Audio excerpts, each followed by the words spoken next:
Série, proto, sco, t'as rien compris aux catégories dans la classe mini? Attends, Tim t'explique. En mini, il y a deux catégories, les prototypes et les séries.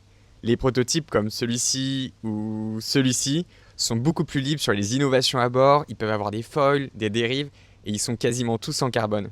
Ils sont en général plus légers et plus rapides que les séries. En série, comme celui-ci ou celui-ci, on a davantage de règles à respecter. Il faut que le bateau ait été produit à minimum à 10 exemplaires et qu'il respecte davantage de règles sur les matériaux utilisés, que ce soit pour la construction, les voiles ou encore les technologies à bord, comme le type de pilote automatique par exemple.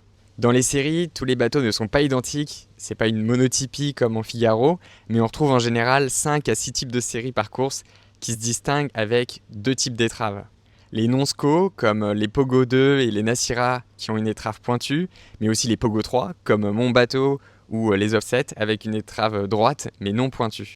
Et de l'autre côté, on a les SCO, qui, quant à eux, ont une étrave en forme de spatule, comme celui-là, et en général, sont les séries les plus récentes. On y retrouve les Maxi, les Vector ou encore les TM. Les SCO, avec leur bourron, ils ont l'énorme avantage en plus généralement d'être plus secs à bord, d'être très rapides sur des bords débridés, donc avec le vent qui vient principalement de travers. Mais les non-SCO comme mon Pogo 3 ou les Offset n'ont pas dit leur dernier mot et s'en sortent très bien dans les conditions de remontée au près, dans du vent moyen ou léger, ou au portant, comme les conditions de la transatlantique. Alors, t'as compris? Et oublie pas de t'abonner.